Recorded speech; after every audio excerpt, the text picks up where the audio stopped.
Ek dink almal sukkel maar met min ure in 'n dag as hulle goed wil klaar kry. Ek dink dit is nie so belangrik om alles in een dag te wil klaar kry nie, want daar's altyd môre is nog 'n dag.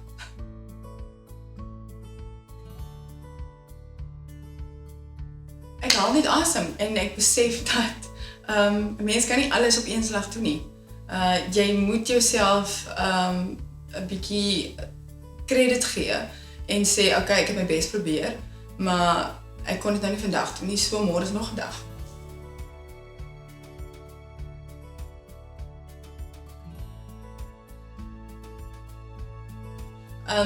Ek dink dit is baie belangrik.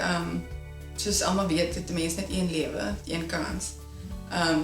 En jy wil nie regrets hê nie, want baie mense op hulle sterfbeddens, die een ding wat oor en weer recurrent is die feit dat mense baie regrets het. So ek wil sê jy moet elke dag, elke minuut, elke sekond waardeer, want jy kry dit weer terug hè.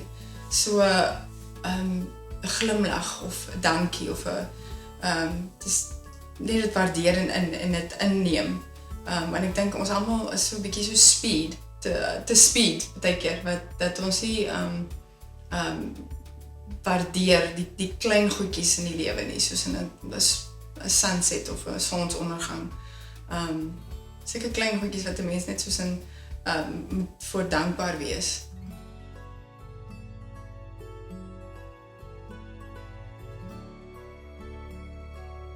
Ja, ek dink mense is baie stresvol en hulle is op 'n stoomtrein en hulle wil by 'n sekere destinasie uitkom en hulle stop nie om die lewe in te neem nie en bietjie stil te wees en dinge in te neem nie.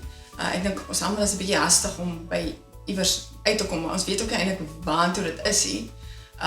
En ek dink die journey is meer belangriker as die actual end, die einde.